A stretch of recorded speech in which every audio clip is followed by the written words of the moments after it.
All right, first off, I'd like to thank you for doing this interview with the Hype Magazine tonight. Man, thank you for having me, man. Yeah. And to Like get that. started, can you tell the fans and listeners who you are and where you're from? My name is Devon Golder, and I am from Indianapolis, Indiana. Some of my friends call me Goldie, some call me Gold, some call me Dev.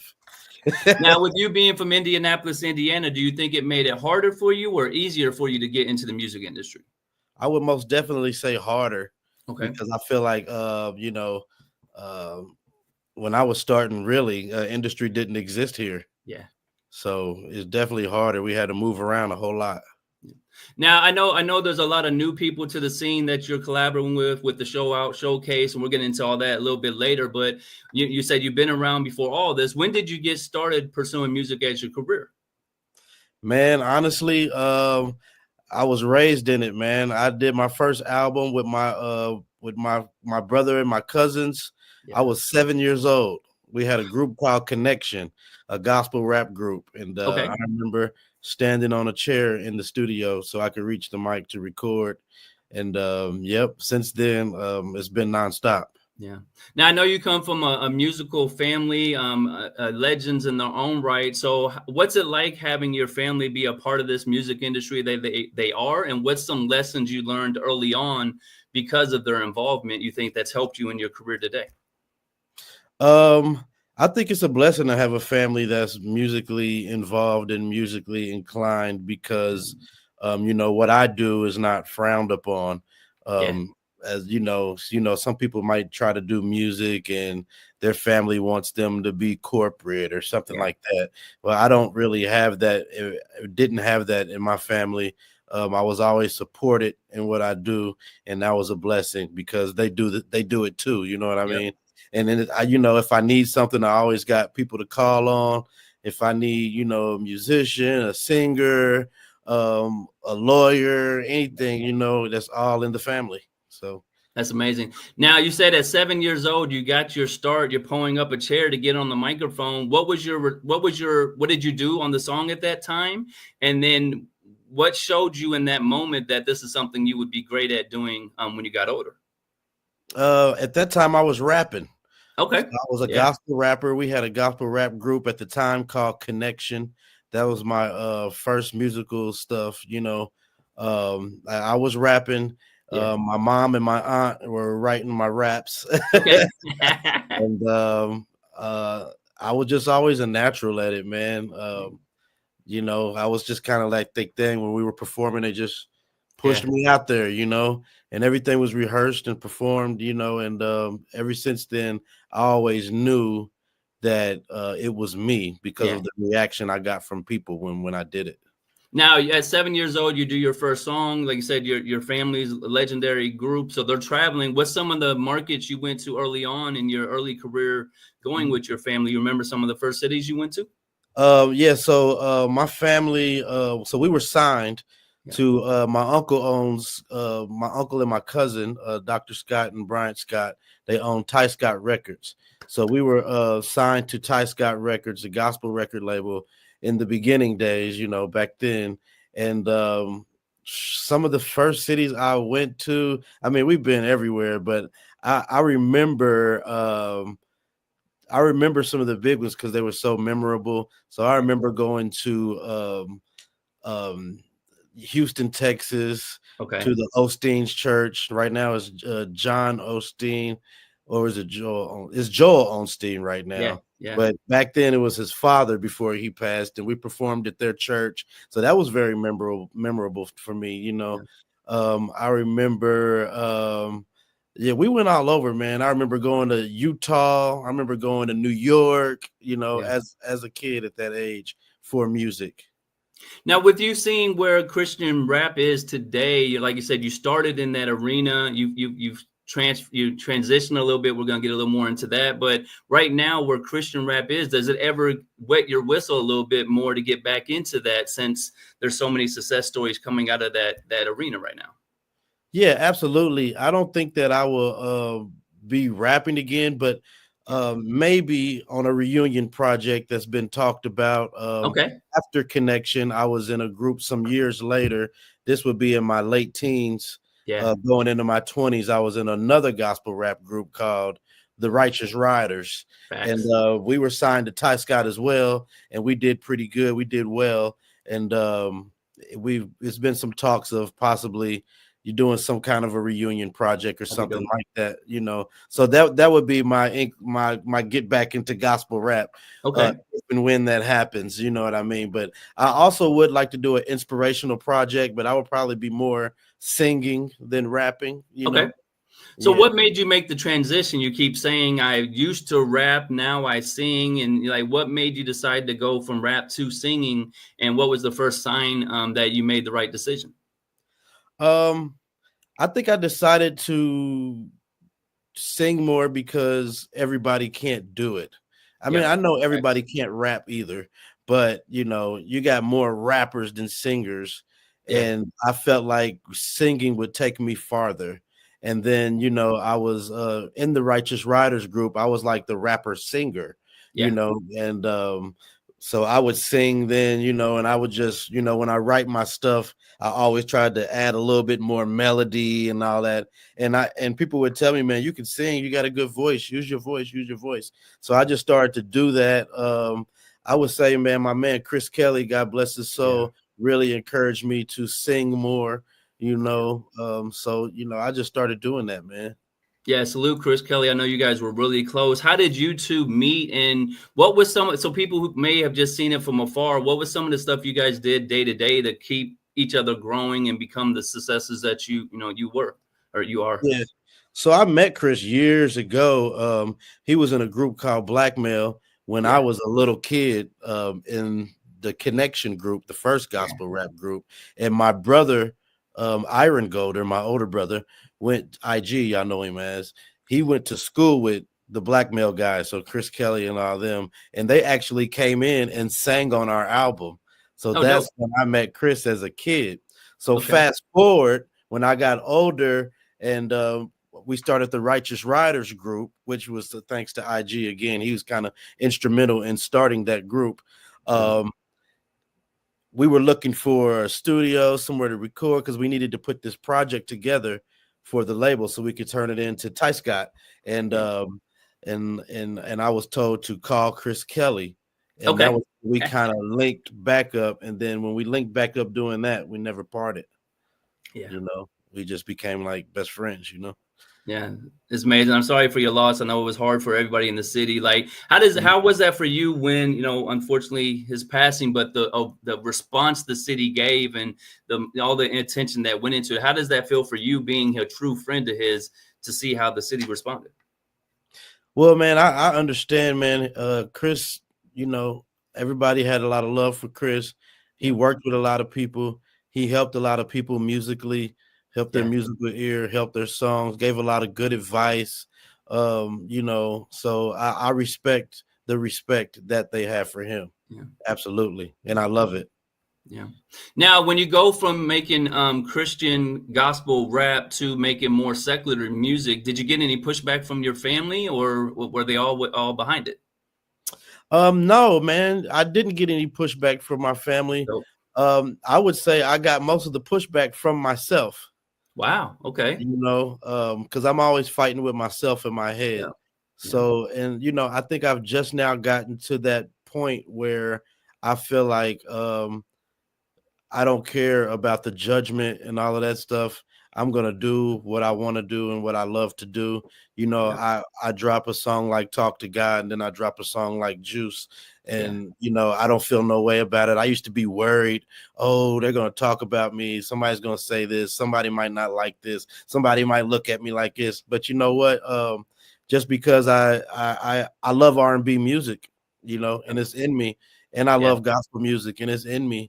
So, just because I make a song like this doesn't mean I don't love God, you Yeah. know? Yeah. So why can't I express every part of me, Yeah. you I know? love that too, because I talk to God, man.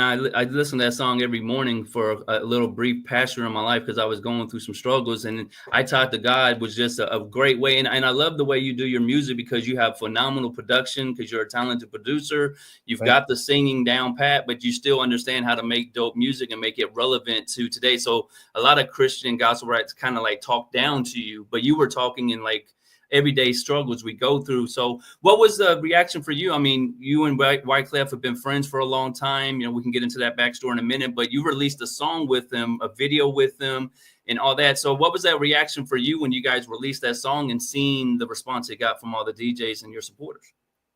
Oh man, it was phenomenal to me. It was a blessing, man. Like you said, I've been working with Wyclef for a long time, Yeah. done many songs with him, many works. We've wrote songs for other people together. I mean, we've of course been recorded on the same song together. I've sung background vocals for him on other songs, big songs, you know, Yeah. with big Yeah. artists. But I had never had him on a song that was for me. Yeah. And Yeah. that really showed me the relationship change with me and him. Our relationship had grew to that point where it wasn't all about me helping him, or Yeah. he's always helped Yeah. me as well, but he never got on one of my songs, and he did that, and I appreciate him for it. So take us back to when you first meet Wyclef. How did you meet him in the first place, and how did you get to develop that friendship or that relationship where you're traveling with him and doing all that dope music together?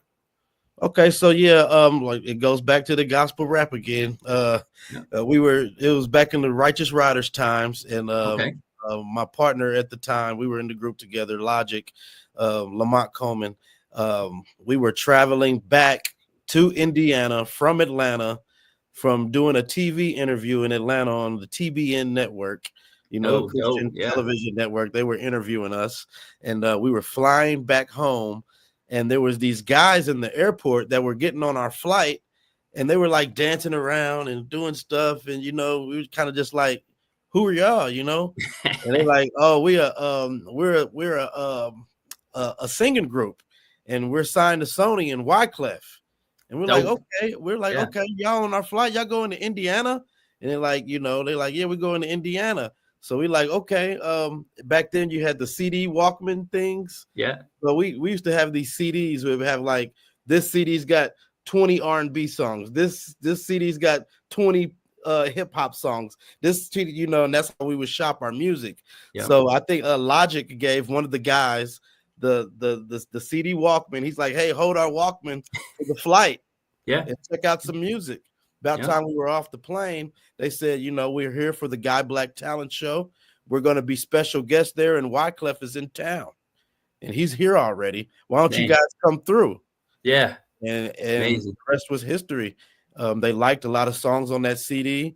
They ended up recording them. They ended up flying us out to New York, back and forth to work with them. Wow. And that's what led to everything. And just think about it, like that's so much free game for artists that are going to catch this interview.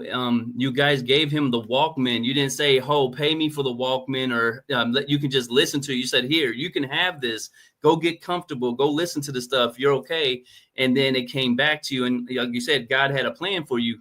You were doing right by him in the first place, so he put them on the flight with you. Like, imagine the circumstances where you guys are on the flight at the same time. He's coming home to Guy Black's thing in Indianapolis, which you're a legend in Indianapolis already growing up. So it just shows that when you make those kind of decisions, it can work for the best. Now, what was it like when you first met Wyclef?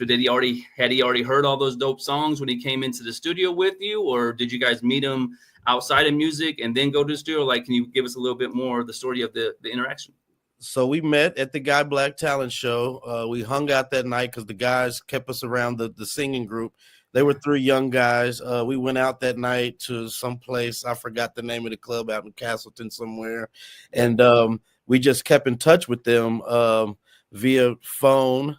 And back then, we weren't emailing tracks, but we just kept putting CDs in the mail out to New York. And Wyclef definitely heard the music. And we had a few songs that these guys wanted on their project. And they started flying us back and forth. So was this your first major placement? Was this, I know you come from a musical family, but was this your first time getting placement inside the industry in that arena? I would say yes. Okay. Dope. I would say yes. Dope. And it was our first, inkling, our closest we had ever gotten to getting that, you know. Yeah. So Yeah. I always highlight that story because I know you come from Indianapolis like I do, and we spend a lot of time and effort trying to tell people get outside of your market. Like you got to leave 317 if you really want to do this. For you, someone who's traveled a lot, how do you teach our city that important part of the game where it's networking and leave the city? Like what's some of the steps you did early on in your career you think that sets you apart from all the other artists in the city because you were willing to travel and, you know, network the right way? oh man, I think that was everything, man. In the gospel rap, man, the Righteous Riders, we had a wonderful manager by Yeah. the name of Verl Howard, Okay. and she kept us on the road. Okay. So like we started out going out for free. Then it was just a love offering. And then it was a minimum love offering, you know, Yeah. minimum $100, minimum $500, and that thing grew all the way up to thousands of dollars. And we're touring around with Mary and Kirk Franklin, you know what I mean? But you know, we would travel, we would get in Ty Scott's van and drive, and we would go to cities, and we wouldn't even know how we would get the gas money to get to the next city. Okay. You Like, just we had blowing that up. much Yeah. faith. We had that much faith. We Yeah. knew we had some CDs, you know. Ty Scott sent us out with some CDs and some posters. That was Yeah. our dope, you know. Yeah. So to sell, you know what I mean? Yeah. And that's all we had, you know what I mean? And meeting people in that process and networking and doing all that definitely led us to where we are today. Yeah. And I've always kept that same mentality, you know, even till this day. Yeah. Now, one thing I really love about you, Devon, is first time I met you as just a friend. I didn't know you were, I know your name, it rings bells and all that. But when I first met you, I didn't know you were who you were. Sax and I came over to see Sax. We're politicking. You're playing some beats in the background. I'm like, oh yeah, that's some dope beats. And then you're like, oh, look over those plaques. I'm like, oh, okay. But you're so humble about it. You know what I mean? Like when most times you meet people that got plaques, they arrogant, bravado. But like I said, first time I met you, you're just who you are today. How do you stay so humble in this city and in the state when really you've done more than anybody in the city? Really, if you start looking at the accolades and accomplishments, how do you remain so humble through this? Man, I think that's just who I am, man. Yeah. I mean, I can have my moments where I want to, Yeah. you know, talk stuff, you know what I mean? But Yeah. that's just who I am, man. I was raised with good parents, good grandparents. I wasn't, you know, raised like that, you know, and I try to keep those same, you know, morals, and I just try to create good relationships with people. I want people Yeah. to like me, you know what I mean? I don't want to be that guy that comes in the room and he's an a-hole, like he's this, he's that, you know what I mean? I want to be that, oh, he's cool, you know? Yeah. Like, you know, it ain't about what you got, you know what I mean? It's about what you can do. That's what I always learned in the industry. All that matters is when you push play, you know? Yeah. Facts. Push play. What's happening? Yeah. That's it. Yeah, I also want to thank you too, Devon, because you've been one of the earlier supporters of Stop Beefing Radio. Like I said, when we get introduced to you, St. James and Sax, they start working with you hand to hand. Like you're already who you are, and we're kind of on the rise coming through. But you always gave us access. I remember the Marat show we just did Flashback Friday for you. You're headlining a show at the Marat with only your name attached to it. You sell out the Marat. You've got Maxie there. You got Drollman there. You got Little Nut there. You're putting on for the city. How's it feel to look back at those moments now where you were bona fide putting on for Naptown? Like a lot of people say they do stuff to put our city on, but that's one example. And I'm sure there's countless other ones where you did do something to really put our city on. Yeah, I got to really credit my brother IG for that. I wasn't the headliner, but my name was in the headlines on that. Okay. August Alsina was the headliner. And Right. and I thank all those guys for coming through, Maxie and Lil Nut and you know, Dro Man and all those guys, because I wanted to put on for the city, and it really helped me because I understand how to please the crowd, and I know that they knew their music. Yeah. So I knew when Post Road came on, they were going to go crazy. You know what I mean? Yeah. So it gave those guys a platform. But yeah, it also helped me, you know what I mean? And that goes back to being humble, you know what I mean? I could have tried to take that stage for myself, but it benefited me more to share it. Yeah. A lot of times in this life, especially in this music industry, you'll get farther. Like when you first introduced yourself, the White Class team, you weren't saying put me on the song or use my beat. Just like here, use it however you need to do it. Let's be a team with this situation. You understand the power of collaboration. As one thing I've seen with Roundtable, you're a part of that, and you really encourage producers to collaborate. So how did you get with Roundtable, and how does it feel to be as a successful recording studio that you guys are today, and all the artists you've helped? How does it feel to be a major part of that? Oh man, it's a blessing, man. I got with Roundtable through a good friend of mine, Travis Colcutt Moore. Okay. He's a producer and a musical engineer, and he's also the owner. Him along with Tim Walker are the owners of Roundtable. And when they were starting to build this place out, Travis called me and said, "Hey, this is what we're doing, and I really would like you to be a part of it. Come on through and let's talk and let's check it out." This place was still under construction. We've been here 5 years now, so I've been here since day one. And this place has been a blessing. And those guys have been a blessing to me. I feel like that this place really helps me conduct the business that I need to conduct here in the city.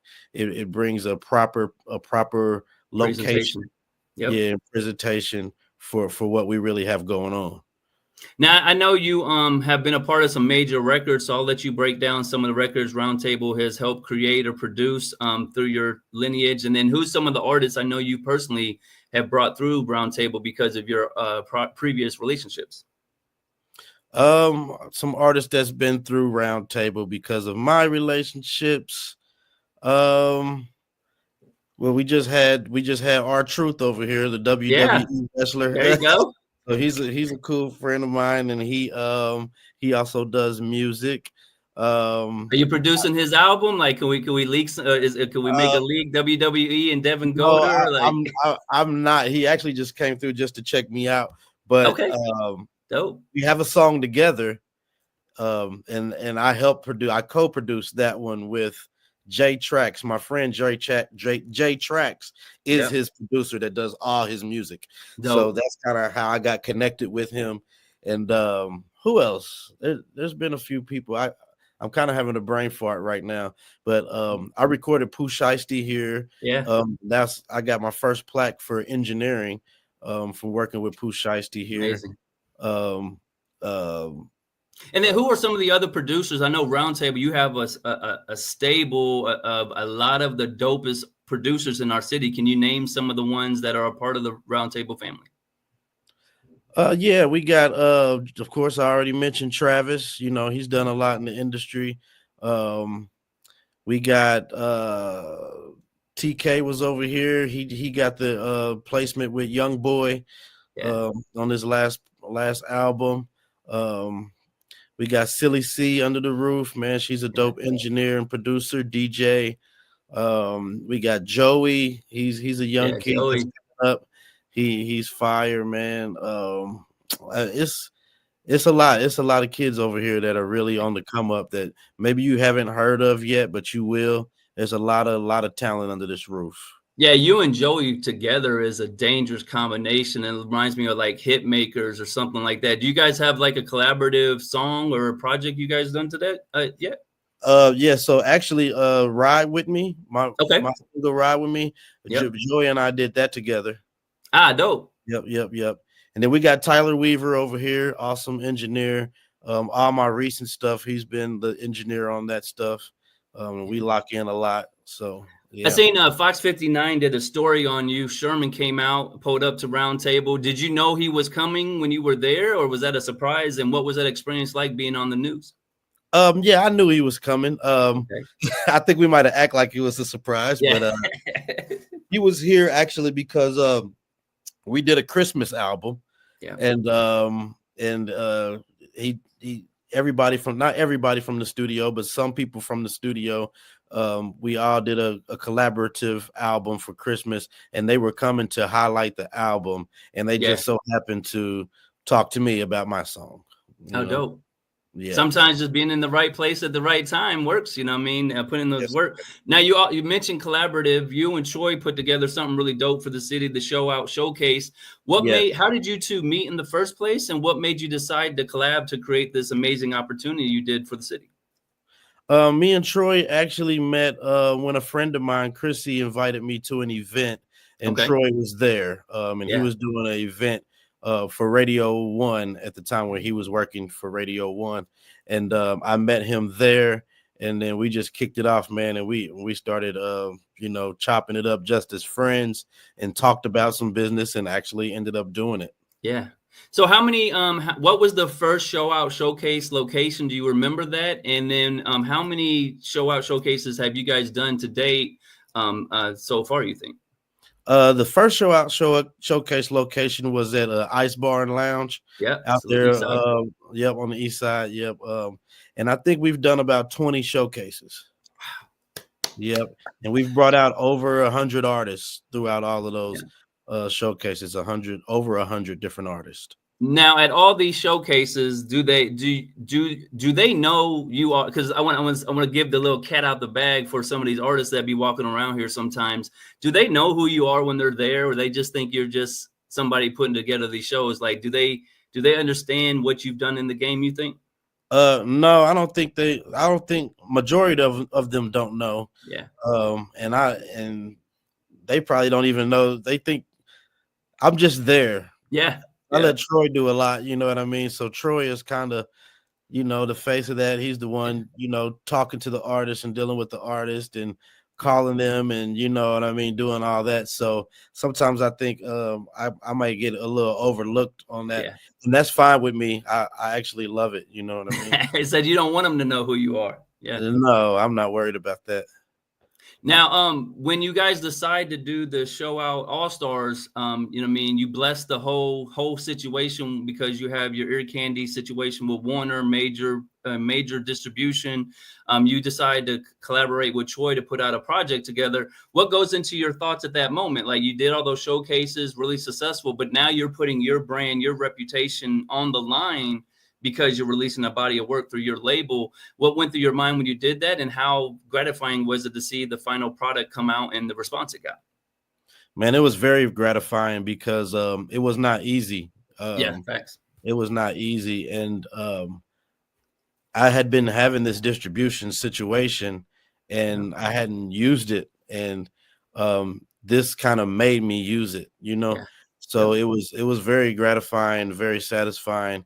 It took us a second to get it all together, but we got it together, we got it out, and I'm excited for those projects because that's just volume one.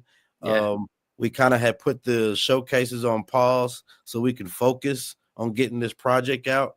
But now we're about to bring the showcases back, and there's going to be more projects to come. Yeah. So are you thinking with the showcases tying in like a weekly artist of the week release or anything of that nature? Are you guys doing weekly, monthly showcases? Have you got that far in the thought process? Yeah, I think we're going to do once a month right now. Okay. So yeah, Yep. once a month at your showcase, maybe you guys pick one song, the standout song, because most of the time they're releasing unreleased music at the performances. So Right. maybe that's a chance for you to. Is that where you want to go with Ear Candy? Like, do you want to approach it as like a no limit opportunity where you're giving as many artists in the city that are that deserve the chance, or do you want to make it more exclusive to the cream of the crop in our city that you already know? Like, what's kind of your thought ideas with that now?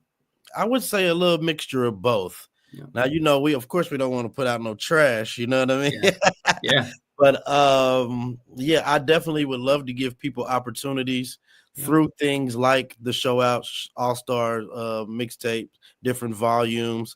I have some ideas of some other compilation projects that I would like to do outside of the Show Out. I know I wanted to do one with the top guys in the city, and I want to do one with the top females in the city, and all of that stuff is in the works. So, and there's a few artists in the city that I would love to work with and maybe just do a few singles with under the label, and things like that. So, yeah, I'm very excited about presenting this opportunity to artists and really using it to get some things out here. Because it's a dope situation, because you have Roundtable. You already highlighted it's a dope recording studio you have access to. You're a dope producer already, Grammy, nominated on that. So you got the best production in house, and then you can get one artist and put a song out, just a single. Don't do albums, don't do EPs. Just give them one chance and see what they do with that one chance. Because I've seen a lot of times when you give somebody who doesn't have the chance, the opportunity, they excel at it. They'll add more value than you anticipated. And I want to highlight that for a lot of these people you've seen at the show out showcases, had you heard them before they performed? And is there any names that you remember that stood out to you personally from watching their performances or watching the crowd engagement while they were there? No, honestly, I would say 95% of the artists that came through the show out showcase, I had never had no knowledge of. Okay. Yeah. And there's some dope people that came through there, some really dope people that I would definitely work with and do something with. Yeah. I definitely want to highlight one, Rose Key. She mentioned how you guys gave her first opportunity to perform, and because of that opportunity, now inside the city, she's helping Cho with the Sunday event. Now she's acting. Like I said, a lot of times when you give people an opportunity, that's all it took. So I want to highlight that for her. And then also with releasing the show out showcase All Stars, you also have decided to drop a single. So Goldie's back. You got the Valentine Smash Juice. What made you decide to release a song right now, and how was it to have your own single release party Valentine's Day and get to play it for your fans? I mean, my thought process behind me releasing music as an artist right now is that when you go and look up Devon Golder, there's a lot of things there, but it's not a lot of music. Yeah. And so I just want to change that this year. Okay. So people can actually hear me. I feel like there's a lot of mystery behind my name. Yep. And musically, I want to bring that mystery. I want to show people what it really is. So I want to be heard this year. I want people to know.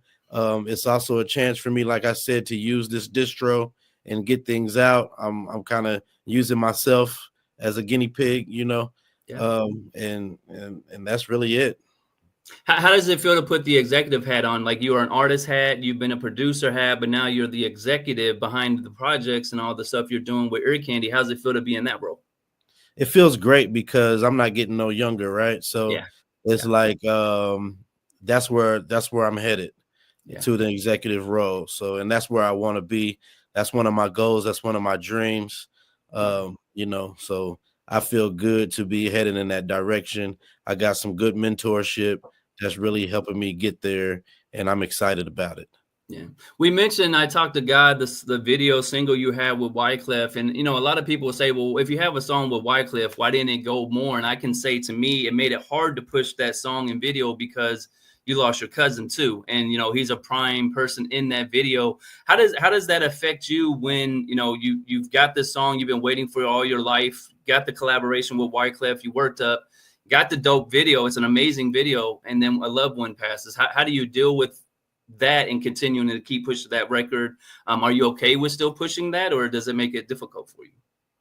No, yeah, I'm totally okay with to keep pushing it. I feel like it was kind of a blessing that he was in that video, because now, every people could still see that and watch that and see him in a positive light, so that's what I really love about that. I would say the hardest part about pushing the Talk to God record was I learned a big lesson on that record, man. Sometimes I wish I had just put the record out myself and then drop the remix later with Wyclef on it. Facts.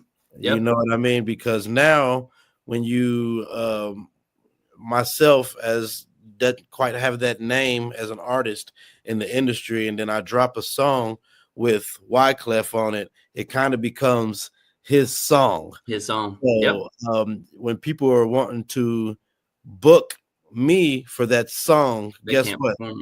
They don't want me by myself.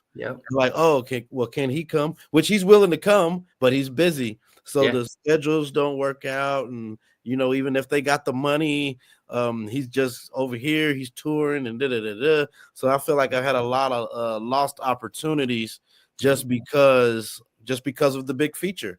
Yeah. Hey, that's a lot of free game you gave there. I want to highlight that a little more because so many artists were in a run to get that feature on a song that nobody knows who you are. So the feature will get them to click the button. But if they like the song, like Devon just said, now they think it's that feature song. So now they want to see you perform it at your next show and say, oh, well, why aren't they there? Did you and your team ever think about releasing it a different way and putting it as Wyclef's song, having you as the feature so it can uplift you through his network? Or did you want to keep more the personal ownership of it? Well, I don't think contractually we would be able to release it as Wyclef's song. Okay. Because it's my song. So Yeah. I mean, I would have to get his permission to do that, and maybe he would want to release it as under his thing, because I did that under Ty Scott as well.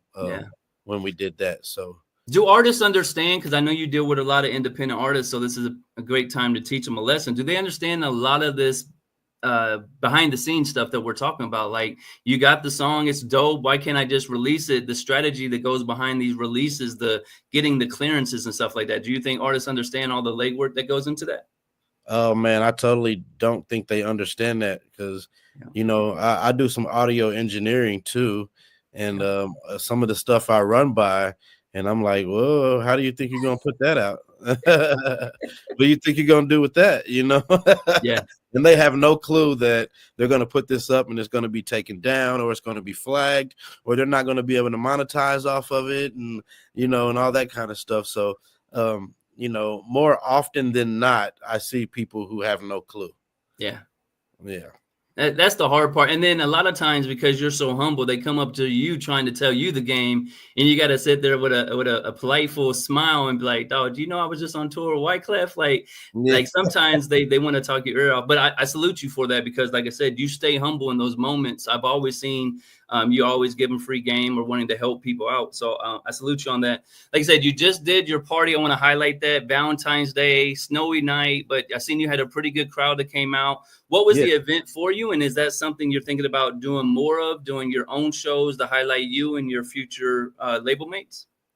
Yeah, absolutely. I think that first of all, the party, it was called it was my single release party for the Juice single, but I partnered it with the concept R&B My Valentine, since the song came out on Valentine's Day, and I'm an R&B guy, so it was just an R&B party, R&B vibes all night with the DJ.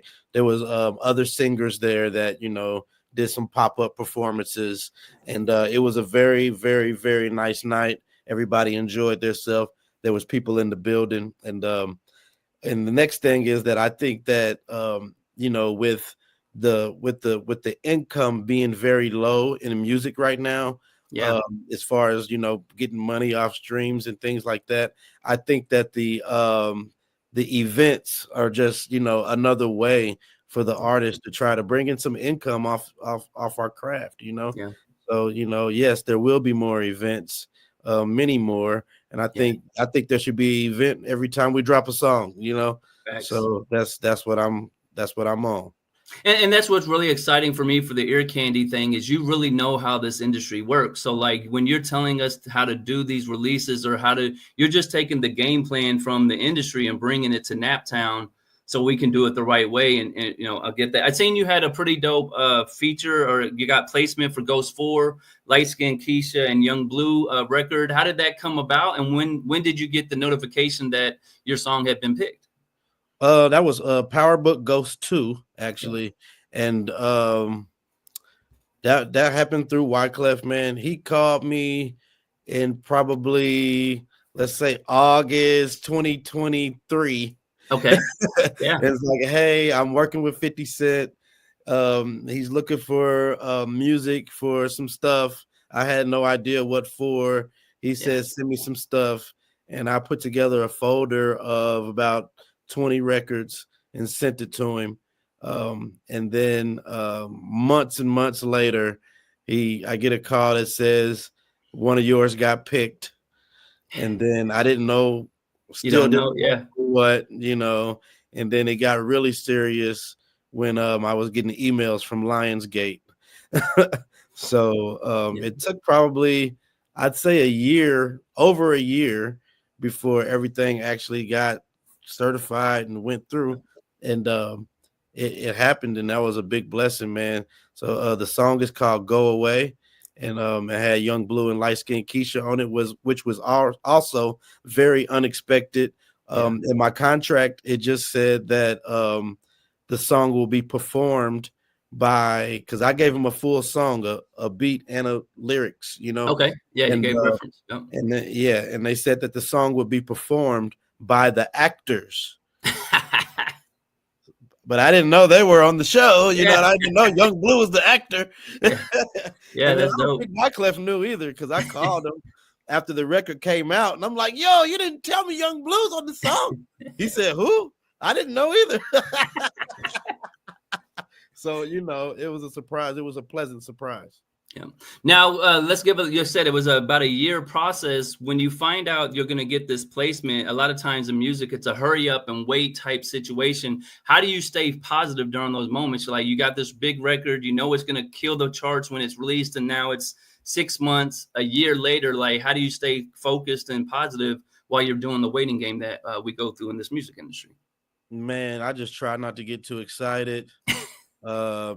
Just chill, keep in touch, every few weeks, shoot an email. Hey, is this still a thing? Hey, is this still happening? Hey, hope all is well, Yeah. And they'll hit you Stay in back. their face. Yeah. Sometimes you'll get a hit back immediately. Sometimes, 30 days go by and it's still a thing, just holding, you know what I mean? So just patient, man, and keep a good attitude, be nice with people, and it'll take you a long way. Yeah. Now, you did a dope interview while you were in the club with Top View. Do you like those spot up content interviews that are being done now? And what's the best way to approach you if a content creator sees you in the club and they say, "Hey, I want to do an interview with you"? What's the best way to approach you? Hey, just like that. Hey, I want to do an interview with you. I mean, I'm fine with it. I'm ready for it. Like I said, I've been doing this since I was 7 years old. So it ain't nothing. What can you ask me that I can't answer? And if I can't answer it, I won't. Yeah.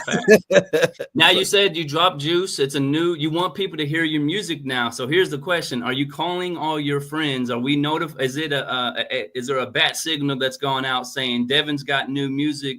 If you mess with me, this is the time to get. Like, are we tapping into all the different outlets we got for you? I'm definitely trying, like I said, I'm doing this independently. This music is coming out under Ear Candy solely. Besides the distribution, but that's just distribution. So as far as the push and the getting the record out there and all that falls on Ear Candy, which is me, and I'm still in the process. We're still building the team. We're growing, man. I feel like we're at ground level right now, and we're growing, and I'm just I'm thanking God in advance. Well, let's speak it into existence. Are you open to like partnerships with other situations? You got Ear Candy as the Warner as a distribution, Ear Candy as a label, but are you open to partnership with other labels that can give you the marketing or the push behind it? Absolutely. I'm open to all that. I want to work with as many people as I can, get good relationships. Yeah, absolutely. Yes.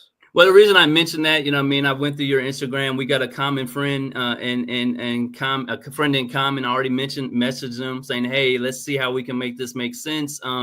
So hopefully what I can add to the picture for you, Devon, is just access to the people you already have. Like, you already have these relationships, but you don't have somebody coming behind them saying, "Hey, you heard this new song? Hey, don't look at him as my friend.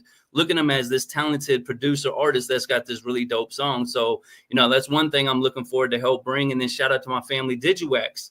You have your song on DigiWax right now. So any DJ, anybody in the music industry that needs their music to support you, they can go to DigiWax and get it now. So, looking forward to other ways we can help you. You're independent, but you're fam. You've always been Stopbeefinradio. So that's why I wanted to do this. You, man. Shout out to you. You've already been like showing me so much love and doing so much for me, man. Created the EPK for me.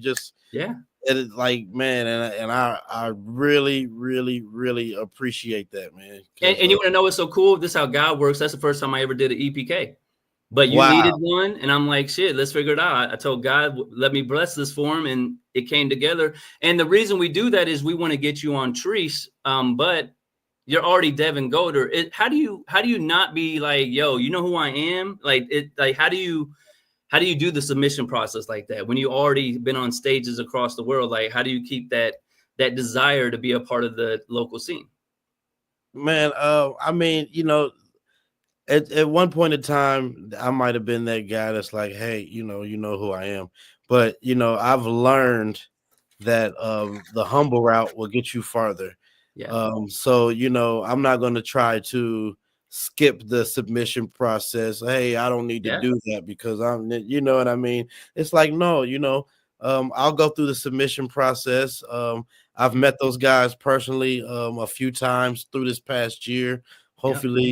Hopefully, they'll recognize who I am and put me in a good position with Yeah. their event because they're doing a great thing, and I want to be a part of what they're doing. So let's say we're gonna clip this up and tag them in. And if you get the opportunity to perform at Hi-Fi at Treese this year, what is the Devon Golder experience gonna be? I mean, what can they expect for the show that you would perform?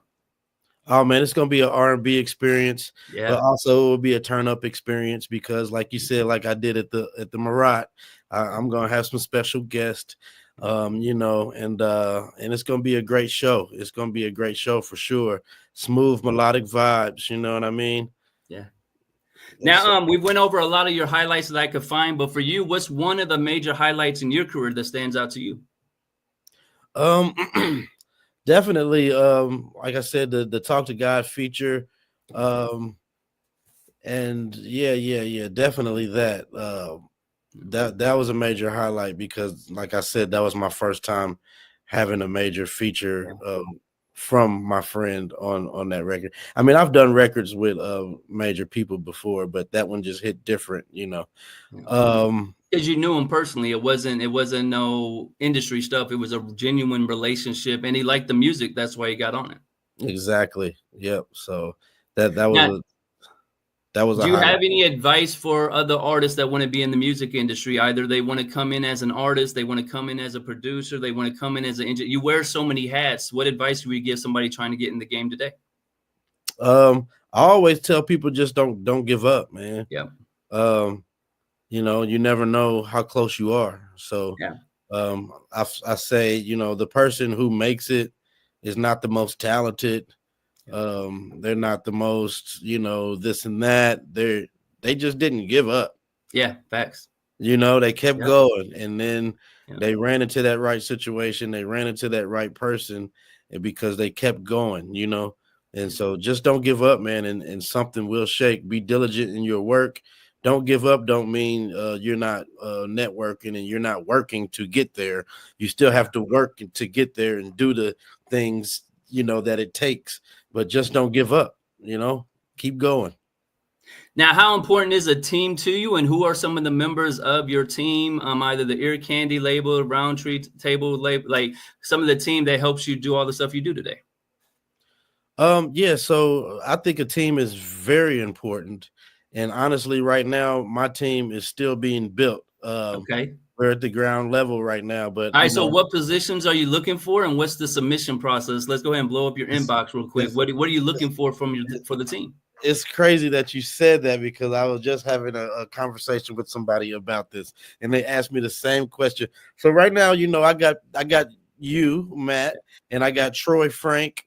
But I don't really have I need to sit down and think about this position thing. I Okay. really haven't really thought that out. I just want to get people in a room at the same time and See what they all do. Yep. kind of just talk this thing out because there's a few people that I do have in mind that Okay. I feel like would be willing to work with me and Dope. that would be a good part of a team. You know what I Yeah. mean? So like I'm trying to make that happen ASAP. Just get a team of people in the room, kind of give my vision and kind of see where everybody fits in, you know. Well, definitely let me know when you want me to pull up. I'll be out there. Shout out to my family, DJ Manny Faces, DJ Headrush, and Will Gamble. You'll be on Strong Side Radio on Thursday. I'm gonna reach out to DJ Punch about getting you on Mixaholic Monday. So we're gonna start going and getting the media and all that for you. What's it like to get to have these conversations with new fans and new DJs that may not be familiar? What are you hoping to teach them or show them when they get to introduce to you for the first time? Hey man, I mean, I'm learning in this process as well. So Yeah. I'm just like, it's great for me. I'm loving the reaching out to new DJs, meeting new people. I'm just like you said, just trying to come humbly and say, hey, you know, I appreciate your support in advance. You know, if you just so happen to play my record, you know, tag me, you know, so I can show you some love back, you know. Yeah. And you know, and that's the approach I'm taking. You know, at least in my city, you know, I just want to make sure that everybody has the record. You know what I mean? Facts. So at least, you know, if you see me out or something, you know, show me some love, spin it. You know what I mean? Yeah. Like, if you walk in the club, they gotta play it for you. That you know that should be easy for them. So yeah, that's what I'm looking for. Yeah. I know you do a lot of dope stuff in the community to give back. Can you highlight one or two things that you and your team are doing to give back to the community? Yeah, we definitely got a lot of things in play for this year coming up. I've been locked in the studio so much that not really much has been going on, but you know, I am the pastor's son. So my father, Bishop Golder, we got a lot of things going on over at the church, at the Temple of Praise. My sister has her drum program, which also incorporates performing arts. You know, she's a drummer and a lawyer. So it incorporates the performing arts and like music production and everything like that as well. You know, when people call me to come and talk to the kids or speak at their programs and do things, I always try to make myself available for those type of things. But Ear Candy itself, we got a lot of things in play this year that you will see that we are going to be doing with the community and giving back. Last year, I worked with the Indie Juneteenth Festival. With bringing all the talent to the stage for that. And I'm doing things with the Mass Ave Association and bringing talent down on the Mass Ave, kind of diversifying. So, yeah, a lot of things in the works.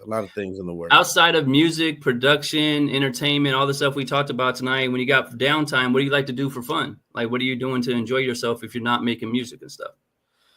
Man, I'm really at home spending time with my family. I like playing dominoes with my friends. You know, dominoes is one of my favorite games right now. We turned in the video game for dominoes. I was gonna say, are we gonna have a listening session with Devon Golder and have a domino tournament in the city like that? That could bring some DJs out, maybe. Yeah, hey, that's a good idea. I would love that. I think I might win the tournament, but you know. Well, I talked to St. James. You know, he's pretty deadly on those dominoes too. So I'll make sure to let him know. Last thing before we get out of here, what do you want to say to your fans and supporters that's been rocking with you all these years? Hey man, I really love y'all. I support y'all just like you support me. I appreciate everything you do. I appreciate every stream, every comment, every like, every share. Thank you. I can't thank you enough. Spread the word, man. Tell people about this new single, Juice. I got another single coming real soon, and it's going to be back to back this year. So I appreciate y'all support in advance. Thank you. And then instead of Instagram, what's the best way to contact you via email or other social media? My email is Ear Candy Music Group LLC. So that's EARCANDI Music Group LLC @gmail.com. So I appreciate your time. Devon Golder across every social media @Devon Golder. Devon with an O if you didn't know. Devon with an O. Dope, man. Well, I appreciate your time tonight. We're going to end this and go live in about 5, 4, 3, 2. All right. Appreciate it, fam.